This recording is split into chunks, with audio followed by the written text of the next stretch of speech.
Welcome to In Touch with Officer Dawn and Ray the DA. I am your host, Allison Beck, and today Officer Dawn and Ray the DA discussed Eric Holder's Get Out of Jail Free card and Overdose deaths. Thank you for listening, and please join us next time.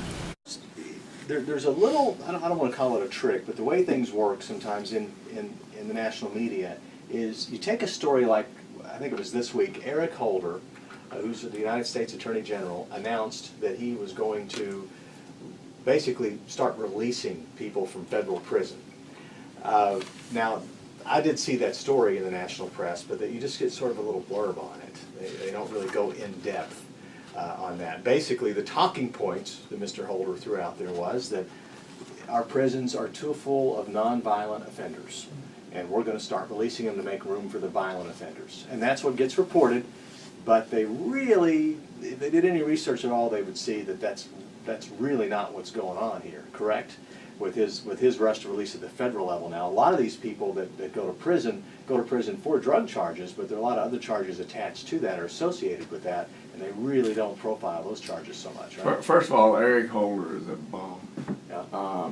Speak your mind. He's he is the absolute worst attorney general we've ever had. I mean, here's the guy, you may not remember a guy named Mark Rich. I don't. Mark Rich was on the FBI's most wanted list when Bill Clinton was president. Yeah. And this guy bought a pardon. And who was representing him? Eric Holder. Now this guy is on the FBI, top of the FBI's most wanted list. And so he goes ahead and gets a presidential pardon thanks to Eric Holder lobbying Bill Clinton. Then you got this same guy. How many of us, how can you forget those intimidating, scary guys at that Philadelphia voting precinct, the new Black Panther deal? Everybody in the Justice Department had charged these people for intimidating voters, a voter law violation, and what happens? Eric Holder says, never mind, we're not going to prosecute that. Then all of a sudden he comes up with this thing where he says, we got too many people in prison. It's the same kind of stuff that's going on in states, right? Except a great response comes from Henry Garza. Henry Garza is the president of the National District Attorneys Association, to Eric Holder's announcement that we've got too many people in prison. Have we heard that before? Yes, we have. Yeah. Here's what he says. Henry Garza says, Holder is repeating the myth that prisons are full of first-time, non-violent offenders. Now, local prosecutors, and that's a lie. That's just a lie. Local prosecutors like me and Henry Garza and that group, people that are basically fighting this on the front lines, and that's prosecute 98% of the crime. The federal prosecutors prosecute 2% of the crime. So what he wants to do is it's just so frustrating. The reality is that almost every offender in state prison is there for either a violent offense or a sexual offense, or because they are a serious repeat offender. And what Holder now is doing, he doesn't want the U.S. attorney to prosecute low-level offenses. Well, they're going to be prosecuted. Now, who's going to prosecute? First of all, they don't prosecute low-level offenses. Now, the truth is that they don't prosecute low-level offenders now, and Holder directed the U.S. attorneys who prosecute less than 5% of all of the crimes in America not to prosecute crimes they already don't prosecute. I mean, it's just a scam. And you know, what can I say? Well, I think this boils down to Eric Holder does not like the mandatory minimum sentences that are handed down from judges. That was in response. The mandatory minimum sentence structure in the federal system was in response to violent crime waves that we had regarding drug activity, crack cocaine and things of that were destroying our inner cities in the mid to late 80s to the 90s. So but now what he just needs to get to the point. He wants to tear that structure down. They don't like the fact that judges really are limited on how much they can probate in the federal system or what they. I think it's more fundamental than that. I think he's nothing but a criminal defense attorney that has been. It's the fox guarding the chicken house. They put this guy, who I believe is well, think about it. He represented a criminal, got him pardoned, and now he's doing everything he can to get the federal prosecutors not to prosecute cases that they don't prosecute anyway.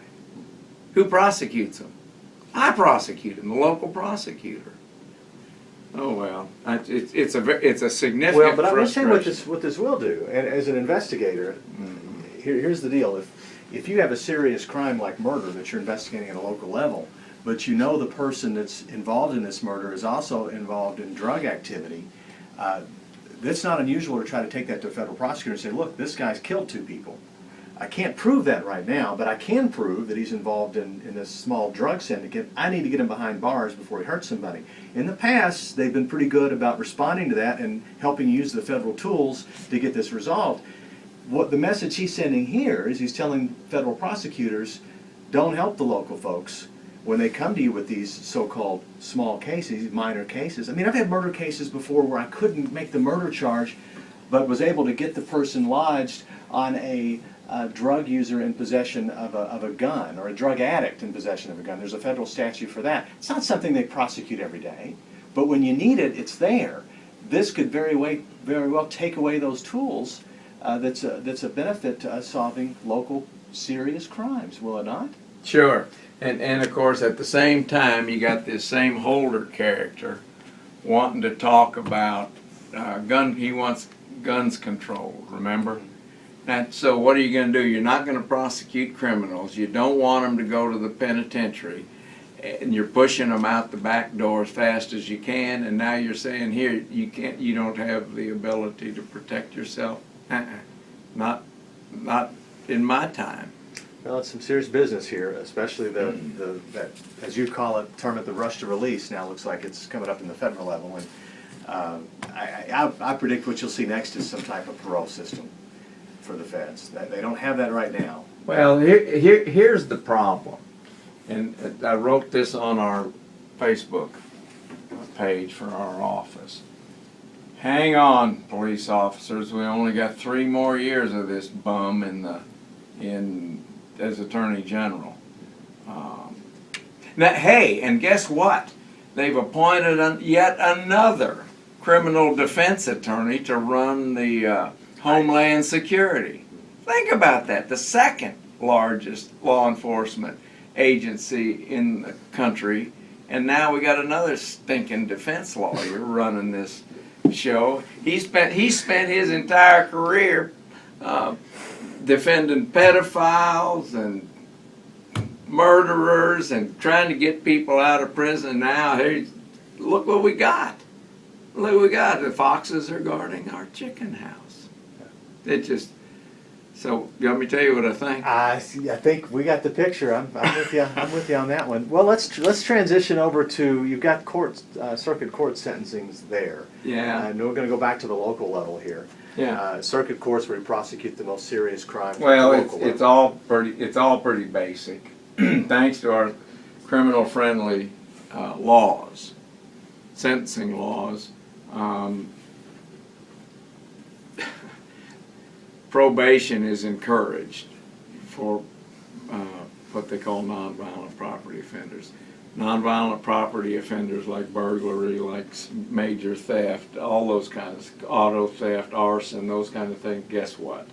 They constitute 94% of the cases, crimes that occur in Lexington. Our sentencing laws encourage those people to be probated. And guess what? They're being probated. 60% of the people that go through Fayette Circuit Court are probated. That means they're put right back on the street, and they're given these conditions. Now you live within these conditions, or you're dead meat, buddy.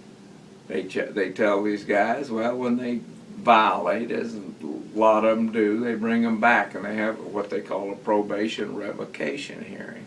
You violated the condition of the probation. Judge, you told this guy that when he was put on probation, that if he violated, he's going in, right? Well, yeah, well, that when they do that, they have those kind of hearings, and guess what? 55% of them are, guess what? Reprobated. Put back on the street. So the police have to re-arrest. We have to re-prosecute. Judges reprobate. Then police re-arrest. Then we re-prosecute. And I mean, it goes round and round. It's a revolving door, and that's where we are right now. It's a little frustrating, and if, you know, Don, the public doesn't know this stuff.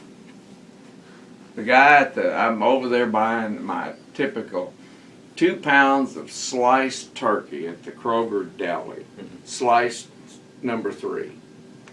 And I go in there, and the guy comes out and he says, you know, Mr. Lawson,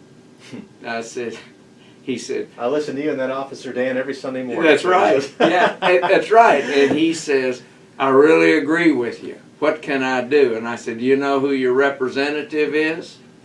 No. I said, figure out who your representative is. You know who some judges are? He says, no. I said, figure it out. I said, man, you can't do anything unless you know what's happening out there.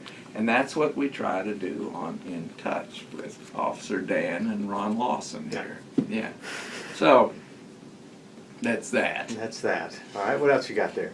Well, we got the overdose report. Scott Blakely from Lexington, Lieutenant Scott Blakely, has given me the latest statistics on overdose deaths, drug overdose deaths. Remember, last year there were 63 drug overdose deaths in Lexington, and 22 of those were attributed to heroin, right? About a third. So far this year, we are through July. This is through July.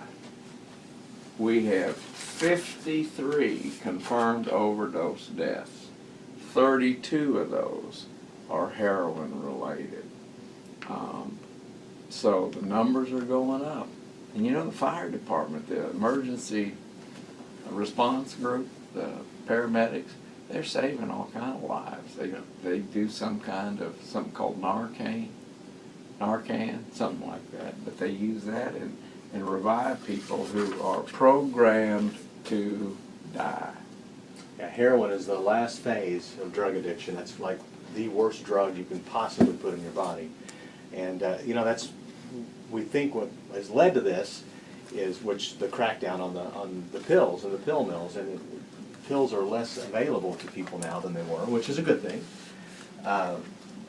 But now they've just switched to heroin, and it sort of proves the point that, you know, maybe inpatient treatment, like in the jail, is more effective at turning people around and saving lives than the outpatient stuff that they're trying now, and not putting people in jail for this. And I've said this before, you know, well, I hope I never have to face that, but you just never know. If I ever had to deal with this as a parent with my daughter, and I knew she was hooked on heroin, I would rather have her in jail, really, and have treatment forced on her, because I at least know in jail she's probably going to stay alive.